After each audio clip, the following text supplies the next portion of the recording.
একজন দরিদ্র অসহায় ব্যক্তি তার সন্তানদেরকে নিয়ে রোজা রাখলেন, কিন্তু ঘরের মধ্যে খাবার দাবার নাই, ইফতার করার মতো কিচ্ছু নাই। ও যুবক ভাই, পর্দার আড়ালের মা, নিজে না খেয়ে রোজা রাখতে পারো বাবা, কিন্তু সন্তানের যদি না খায় তাইলে অন্তরের মধ্যে ব্যথা কম হয় না বেশি হয়? অবশ্যই বেশি হয়। আপনি রোজা রাখতে পারেন না খায়া, কিন্তু সন্তান না খাইলে মাতা পিতার অন্তরের মধ্যে শান্তি থাকে না। ওই রোজাদার ব্যক্তি একজন মুসলমান জমিদারের বাড়িতে গেল, গিয়া বলতেছে, ভাই আমরা আজকে কয়েকদিন ধরে রোজা রাখতেছি, আমার সন্তানাদেরও রোজা রাখতেছে, আজকে ইফতার করার মতো আমার ঘরের মধ্যে কিচ্ছু নাই। আমি না পানি খাইলাম, আমার বিবি পানি খাইলো, কিন্তু সন্তান কি খাইবে? সন্তানের জন্য কয়েকটা টাকা আমাকে কর্জা দাও, বিনিময় কয়েকদিন পর তোমার টাকা আমি তোমাকে পরিশোধ করে দেব। সুবহানাল্লাহ বলে। কিন্তু কথা হইল উল্টা। এই জমিদার ব্যক্তি বলতেছেন, না না, গরিব অসহায়, তোমাকে সহযোগিতা করা যাবে না। বারাক্রান্ত মন নিয়া এই গরিব মুসলমান যখন রাস্তা দিয়ে হাঁটতেছে, হঠাৎ কইরা একজন বিধর্মীর সাথে সাক্ষাৎ হয়ে গেল। সাক্ষাতের পর এই অমুসলিম বলতেছে, ভাই মনের মধ্যে ব্যথা কেন? পূর্বের ঘটনা বললেন, আমি রোজা রাখলাম, আমার বিবিও নফল রোজা রাখলো, আমার সন্তানেরাও নফল রোজা রাখলো, ঘরের মধ্যে ইফতার করার মতো কিচ্ছু নাই। আমরা না খেয়ে ইফতার করতে পারবো, পানিকে ইফতার করতে পারবো, কিন্তু সন্তানরে কি খাওয়াইবো? এই জন্য আমার একজন জাতি ভাই মুসলমান এই ধনী মানুষের বাড়িতে আমি গেলাম, কিছু টাকা কর্জা চাইলাম, ধার চাইলাম, আর বললাম, ভাই সময় দাও, সময় মতো তোমার মুনাফা আমি দিয়া দিব। আমাকে দিল না, বিনিময়ে সে টাকা দিল না, সে আমাকে গালিগালাজ করলো। এরকম মুসলমান সমাজে আছে না নাই? আমাকে টিটকারি দিলাম, আমাকে অসহায় বইলা গালাগালি করলো, মনের মধ্যে ব্যথা, সন্তানের জন্য ব্যথা, আমার জন্য ব্যথা নয়। আহারে, মনের ব্যথা নয় যখন যাইল এই অসহায় ব্যক্তিকে এই হিন্দু মানুষ ও মুসলিম বলতেছে, ভাই আমার কথা তুমি রাখবানি? ও বলেন, ও যদি তুমি আমার কথা রাখো তাইলে আমি তোমার ইফতারের জন্য টাকা দিতে চাই। বলো সুবহান। সে একবার মনে মনে ভাবলো, না বিধর্মীদের টাকা নিতে পারবো না। আবার মনে মনে ভাবলো, ভাই শর্ত হইল আমাকে যদি টাকা দাও তাইলে কিন্তু এটা ফিরাইয়া দিব। বিধর্মী লোকটা বলতেছে, মুসলমান ভাই যদি পারো তাইলে তুমি ফিরাইয়া দিবা, যদি না পারো ফিরানোর কোনো দরকার নাই, দিতে হবে না, যাও যাও যাও, ইফতারি কিনাও, সব কিছু কিনাও, সন্তানের জন্য খাবারের ব্যবস্থা করে নিয়ে যাও বাড়িতে। এই মুসলমান ব্যক্তি রোজাদার বাজারের মধ্যে গিয়া খানা পিনার ব্যবস্থা করলো, ইফতারির ব্যবস্থা করিয়া যখন বাড়িতে গেল, বিবিকে নিয়ে বলতেছে, বিবি আমার পূর্বের ঘটনা শোনাইলেন, মুসলমান জমিদারের কাছে গেলাম, সে আমাকে ফিরাইয়া দিল, হিন্দু মুসলিম মানুষটা আমাকে খানা পিনার ব্যবস্থা করে দিল। ও বিবি, ইফতারির সময় যখন হয়ে গেছে, আপনারা জানেন উলামায়ে কেরাম মসজিদের মিম্বার থেকে বাবা আওয়াজ তুলে, ইফতারির সময় আল্লাহ পাক রব্বুল আলামিন রোজাদারদের দোয়া কবুল করে নেয়। মায়ার নবী বলেন, শুধু কবুল করে না, বনু কালব একটা গোত্র ছিল, যে গোত্রের মানুষেরা বেড়া, বকরি, ছাগল এগুলো পালতো বেশি। মায়ার নবী বলেন, ইফতারির সময় কোন রোজাদার যদি দোয়া করে, লক্ষ লক্ষ কোটি কোটি মানুষকে আমি আল্লাহ মাফ কইরা জান্নাত দিয়া দে।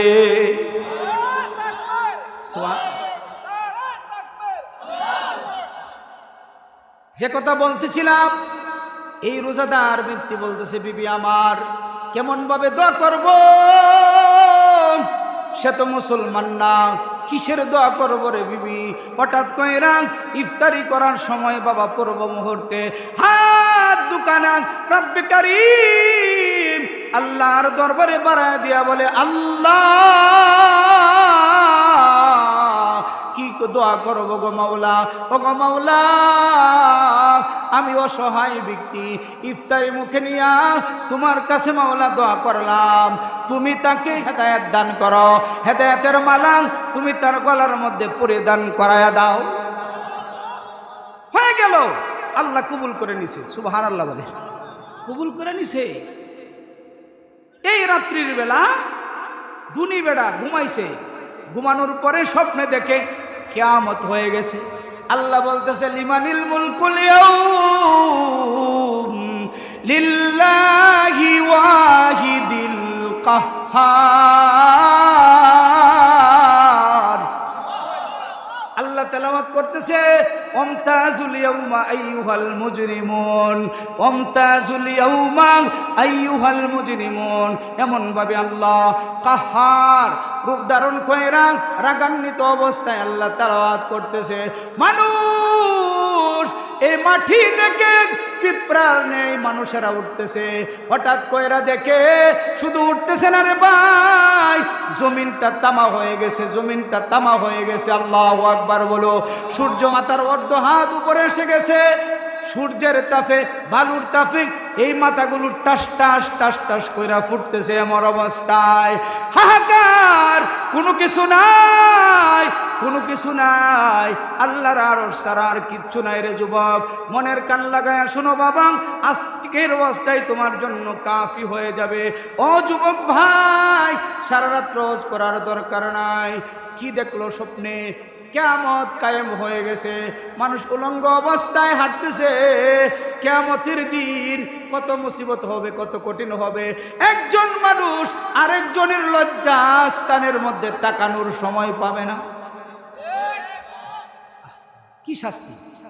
মাটি তামা হয়ে যাইতেছে, হাহাকার করতেছে, হাহাকার করতেছে, মস্তকগুলো টাস টাস টাস টাস কইরা বাবা ফুটতেছে।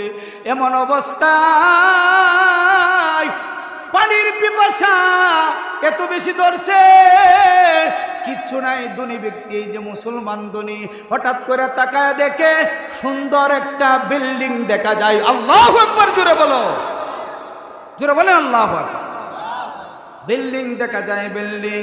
বিল্ডিং এর কাছে গিয়া দেখে একটা দারোয়ান, দারোয়ানকে বলতেছে, দারোয়ান ভাই, এই যে মাহশরের ময়দান, কোথাও যাইতে পারতেছি না, হাই রে পানির পিপাসা আমার অনেক লাগছে, শুধু তাই না বিশ্রামের দরকার, মেহেরবানি করো, দয়া করো, আমাকে একটু দয়া কইরা এই যে সুন্দর প্রাসাদটা দেখা যায়, বালাকানাটা দেখা যায়, এটা মেহেরবানি কইরা আমাকে একটু খুলিয়া দাও।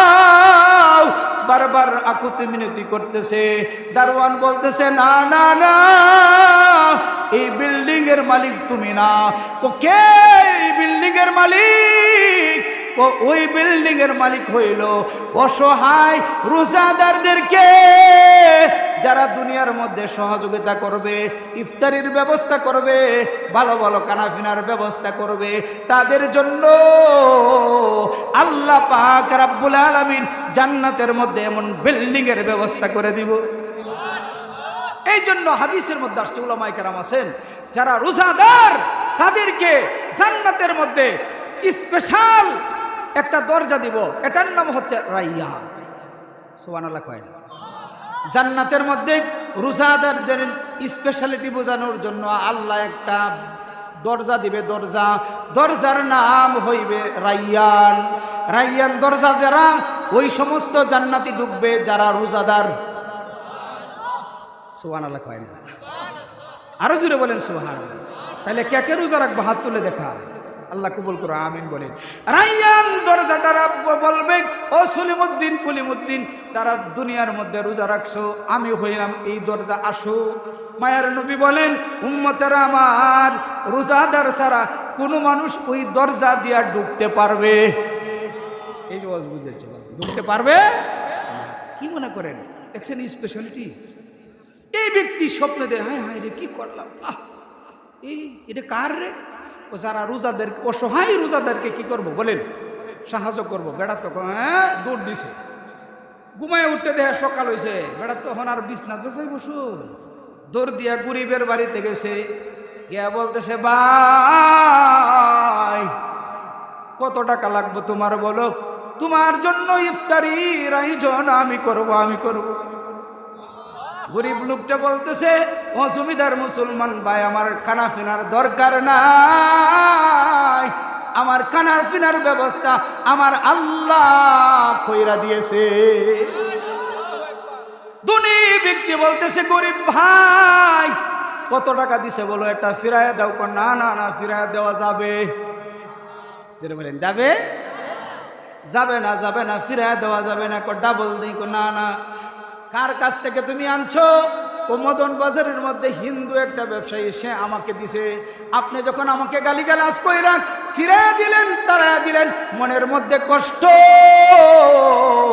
কষ্ট নিয়ে যখন আমি হাসতেছিলাম, মনের মধ্যে ব্যথা, অন্তরের মধ্যে ব্যথা থাকলে চেহারার মধ্যে বাসে। এই হিন্দু মানুষটা আমাকে বলল ভাই ব্যথা কেন? আমি পূর্বের ঘটনা বললাম, সে আমাকে সহযোগিতা করছে। ওই মুসলমান স্বপ্নে তো দেখছে জান্নাত, জান্নাতের লোভে মদন বাজারের মধ্যে গিয়া বলতেছে ও হিন্দু ভাই কত টাকা তুমি আমার মুসলমান ভাইকে দিয়েছিলা বলো, আমি এই টাকা পরিশোধ করে দেব, এটার ডাবল দেব, এটার 3 ডাবল দেব। ছাও ছাও ছাও। হিন্দু মানুষটা বলতেছে ভাই না না না, টাকা আমি নেব না। কেন নেব না? মুস্কি হাসে মেরে বলতেছে বুঝছি, এখন তো তুমি দেইকা আসছো। হাই রে, অন্তরের মধ্যে মুসলমানের ব্যথা, কি দেখে আসলাম? এখন স্বপ্নের কথা বলে দেখে আসছো, রাত্রিবেলা তুমি জান্নাত দেখছো, বালাকানা দেখছো, এই জন্য তুমি আমার কাছে আসছো। আশ্চর্যান্বিত হইয়া মুসলমান বন্ধুটা বলে ও হিন্দু ভাই, আমি যে স্বপ্নে দেখলাম এটা তুমি কেমন ভাবে দেখলা? হাই রে, আমি যখন টাকা দান কইরা বিছানার মধ্যে শুইলাম, শোয়ার পরে আমি পাগড়ি তো অবস্থায় মায়ার নবী, যে নবীকে সৃষ্টি না কইলে আসমান জমিন আল্লাহ কোনো কিছু বানাইতো না, মায়ার নবী পাগড়ি ব্যবহার দান করিয়া সুন্দর চেহারা অবস্থায় আমার কাছে আয়েশা বলতেছে ও হিন্দু মানুষ, ইমান হারা অবস্থায় যে ভালো কাজটা তুমি করলা, আয় আয় আয়, আমি মুহাম্মদুর রাসূলুল্লাহ আমার একজন উম্মতের সহযোগিতা করার কারণে আমি তোমার কাছে চলে আসলাম। আসো আসো, আমার হাতের উপর কালিমাটা, হাতটা তুমি রাখো, কালিমা পয়রা তুমি মুসলমান হয়ে যাও। আমি কালিমাটা পয়রা মুসলমান হয়ে গেলাম, আর আমার আল্লাহ আমার জন্য এই বালাকানার ব্যবস্থা করে দিলে। এই আল্লাহ আছে না? জোরে বলেন আছে না? তাহলে আমরা কি পারি না? এই যে মাদ্রাসার মধ্যে এতিমখানা সন্তান আছে না নাই? এই জোরে বলেন আছে না নাই? তাহলে এই সন্তানেরা একটা বালাই ইফতারি হোক, একটু সহযোগিতা আমরা পারতাম না বাবা? আমার জন্য বলি নাই, আমি ঘটনাটা বলছি এই জন্য। ওই আল্লাহ আছে না নাই? একটা কথা আপনাদেরকে বলি, এই মিয়া, 1000 বছর আপনি কি গুনাহ করছেন? এমনও আছে বনি ইসরায়েলের ঘটনা, 1000টা বছর জীবনটা শেষ করে দিছে গুনাহ। বনি ইসরায়েলের ঘটনা তোমাদেরকে শোনাই বাবা, আজকের ওয়ার্ডটা এইটাই যথেষ্ট। কি গুনাহ করছো রে ভাই? কি গুনাহ করছো? এই জন্য তো তাকওয়া। কি গুনাহ করছো? সন্তানের দুকায়, শয়তানের দুকায় পড়িয়া, নফসে আম্মারায় দুকায় পড়িয়া তুমি গুনাহ করে ফেলাইছো। আজকের মাহফিলে তুমি তওবা করো, তওবা। সকলে বলেন আস্তাগফিরুল্লাহ, আস্তাগফিরুল্লাহ, আস্তাগফিরুল্লাহ, আস্তাগফিরুল্লাহ। সকলেই বলেন আল্লাহ, নামাজ পড়তাম না, আজকে থেকে নামাজ ছাড়ব না। ও আল্লাহ, সুদ খাইতাম, আজকে থেকে সুদ খাইব না। ও আল্লাহ, রোজা রাখতাম না, আজকে যে শাবান মাসের পরে রমজান আসতেছে, রোজা আর ছাড়ব। এটা তওবা হয়ে গেছে। এটা যদি অন্তর থেকে হয়ে থাকে তাহলে কি লাভ দিব? দেখে বনি ইসরায়েলে নবীদের অবস্থা ছিল, যারা গুনাহগার ছিল, যারা খারাপ কাজ করত, তাদের বিচার হইতো জঙ্গলে বনবাস দিত। সুবহানাল্লাহ কয়, সুবহানাল্লাহ বলে। বনি ইসরাইলের মূসা আলাইহিস সালামের জমানার ঘটনা বলতেছি। একটা লোক এই এলাকার মধ্যেও আছে, এই যে কয়দিন আগে 2 দিন আগে নির্বাচন যেদিন হয়েছে, এই বিকানের ঘটনা। 2 সন্তানের জননী রে, নাউজুবিল্লাহ বলে। কয় সন্তানের জননী? এই মিয়া জবানটা করলেন, কয় সন্তানের জননী? 2 করছে মিয়া সন্তানের সামনে। এটার নাম বাংলাদেশ। এটার নাম কি দেশ বলেন তো দেখি বাপ, যারা এখানে আছেন, অন্তরে যদি ভয় থাকতো আমি জিনা করতেছি, কেউ দেখে নাই, দেখে কে? জুড়ে বলেন, কেউ দেখে না, দেখে কে? আরো জুড়ে বলেন, কে দেখে? আল্লাহ দেখে। তাইলে আল্লাহর ভয় যদি থাকতো, জিনা করার পরে শাস্তি হইল জাহান্নাম। কবিরা গুনাহ করছে, একটা কবিরা গুনাহ জাহান্নামে নেওয়ার জন্য যথেষ্ট, তওবা যদি না করে, তাইলে বলেন তো এই ভয় যদি অন্তরে থাকে, জিনা করতে পারলো? কথা বলে পারলো? তাইলে বোঝা গেল ভয় আমাদের অন্তরে নাই। যে কথা বলতেছি, বনি ইসরায়েলের একটা যুবক সন্তান 7 বার 8 বারও জিনা করতো, নাউজুবিল্লাহ বলে, প্রতিদিন। মুসা নবী ডাকায় আনলেন, বলতেছে, এই বেড়া জিনা যে করস, বেত মেত লাগাইছে, লাগায় তোর বনবাস, মাতা পিতার সম্পর্ক চিহ্ন করিয়া, গোষ্ঠীর সম্পর্ক চিহ্ন, দেশ থেকে বহিষ্কার করে একটা জঙ্গলে দিয়েছে, খাবার হীন, কোনো খাবার নেই, বুঝলেন না? 1 দিন 2 দিন 3 দিন চলে গেছে, খাবার নাই। অসহায় যুবকটা মৃত্যু শয্যায় চলে গেছে। মুখতাসার আকারে বলতেছে, মৃত্যু শয্যায়। যখন তার মৃত্যু হয়ে যাবে, এই সময় এই যুবকটা আল্লাহকে বলতেছে, ও আল্লাহ, পিতা মাতা আছে কিন্তু আমার খবর নেয় না, বন্ধু আছে দুনিয়ার, বন্ধু খবর নেয় না, আমার জাতি ভাইরা আছে তারাও খবর নেয় না, ভাই বোন আছে তারাও খবর নেয় না। ও আল্লাহ, মৃত্যুর কাছাকাছি আমার অবস্থাটা চলে গেছে, সাকারাতুল মউতের মতো। ও মনিব, সর্বোপরি আমি তওবা করতেছি, ও আল্লাহ তুমি আমাকে মাফ করে দাও। বলেন, তুমি আমাকে মাফ করে দাও। কান্নাকাটি করতেছে, চোখের পানি জড়াইতেছে। এমন অবস্থায়, তওবা করা অবস্থায় ওই যুবকটা মারা গেছে। আল্লাহ পাক রব্বুল আলামিন জমানার নবী হযরত মুসাকে কবরটা ফাটায়া দিয়া বলে, ও মুসা, আমার নবী, জঙ্গলের মধ্যে আমার একটা বন্ধু মারা গেছে। বলেন, জিনাকুর বন্ধু হয়েছে একটু তওবা করার কারণে। আমরা সুবহানাল্লাহ কয় না রে, এ ওয়াজ মাহফিলটি তুলে দিছু। আশা আশা আশা এবং ভয়ের মধ্যে ইমান। জিগাই, আশা এবং ভয়, আশা আবার ভয়। আশা কি? যে আল্লাহ, একটা মানুষ যদি জান্নাতে যায়, আমি সলিমুদ্দিন, সকলেই বলেন, একটা মানুষ যদি জান্নাতে, কে? আমি। আপনি বলেন আমি, সবাই বলেন আমি। আবার একটা মানুষ যদি জাহান্নামে যায়, এটাও আমি। তাইলে এই আশা এবং ভয়ের মধ্যে ইমান। যদি এটা তাহে ভাই, যদি ভয়টা তাহে, কোনো মানুষ খারাপ কাজ করবো? কথা কয় না, করবো? এটাই বলতেছি, দোয়া করতেছি, আল্লাহ আমার মাফ করে দাও। দেখো না আল্লাহ, আমার মা আছে, মা কিন্তু আমার খবর নেয় না। আমার পিতা আছে, আমার পিতা আমার খবর নেয় না। জঙ্গলের মধ্যে আমি আছি, কিচ্ছু নাই, খাবার নাই, কিচ্ছু নাই। আল্লাহ, ও মনিব, মরণের আগে আমি তোমার কাছে তওবা করতেছি, আল্লাহ তুমি আমাকে মাফ করে দাও। আল্লাহ তো মাফ করলেন। জমানার শ্রেষ্ঠ নবী মুসার কানে কানে সংবাদটা পাঠায়া দিছে। মুসা বলে, আল্লাহ তোমার ওলি কোথায় মারা গেছে? জঙ্গলের মধ্যে আছে। ও মুসা, যাও তুমি তার কাফন দাফনের ব্যবস্থা করো, গোসলের ব্যবস্থা করো, জানাজার নামাজের ব্যবস্থা করো, বনি ইসরাইলদেরকে সাথে নিয়ে যাও। মুসা বলে, আল্লাহ বনি ইসরাইল তো নগদে বিশ্বাসী। সুবহানাল্লাহ। কটা বুঝতেছ? আমরা বাঙালিরাও তো নগদে বিশ্বাসী। মুসা নবী আল্লাহ কাম হইতো না, একটাও যাইতো না ছাগলের দল। ও কেন যাইতো না? এরা নগদে বিশ্বাসী। বলেন, কিসে বিশ্বাসী? কথা কয় না রে, জোরে বলেন, নগদে। ও যাইতো না, না এটা বাংলা অফার লাগবো, অফার। এই গ্রামীণ সিন অফার দেয় না, অফার লাগবো। হাস হয় নাকি? যা যা অফার দিয়ে দিলাম। আমার বন্ধুর জানাজার নামাজের মধ্যে যারা যাইব সবাইরে মাফ করে। আহা, মুসা নবী দাওয়াত দেয়, বনি ইসরাইলকে বলে, ও বনি ইসরাইলরা, আল্লাহ খবর দিছে জিব্রাইলের মাধ্যমে আল্লাহ জানায়া দিছে জঙ্গলের মধ্যে আল্লাহর একজন বন্ধু মারা গেছে। এই বন্ধুর নামাজ আর জানাজার নামাজের মধ্যে যদি তোমরা অংশগ্রহণ করতে পারো আল্লাহ তোমাদেরকে নগদ পুরস্কার দিবে। কি দিব? জিন্দিগির সমস্ত গুনাহ খাতা মাফ করে দিবে। হিরিক পড়ে গেছে। আমি নুরে আলম সিদ্দিকী যদি আপনাদেরকে বলি এমুক একজন মারা গেছে মদন বাজারে, তোমরা যদি যাও জানাজার নামাজ যদি পড়ো তাইলে তোমাদের জিন্দিগির সমস্ত গুনাহ মাফ করব। বলো না দেখি বাবা, যে অসুস্থ ব্যক্তি উঠতে পারে না সেও তো দৌড় দিব, হাঁটতে পারে না, সন্তানেরা ভাই ধরে মারে, কথা কয় না রে। আজকের এই মাহফিলে যদি, এই যুবক ভাই, আজকের মাহফিলে যদি কইতো মাইক মারো লাগলো না, যদি খালি হুজুরে প্রচার করতো, আর প্রচার করলে একটা শব্দ বলে দিই, যদি কেউ মাইকের টাকা না তাহে প্রচার করার টাকা, তাহলে খালি মহিলারা কই দিচ্ছে প্রচার হয়ে যাবে।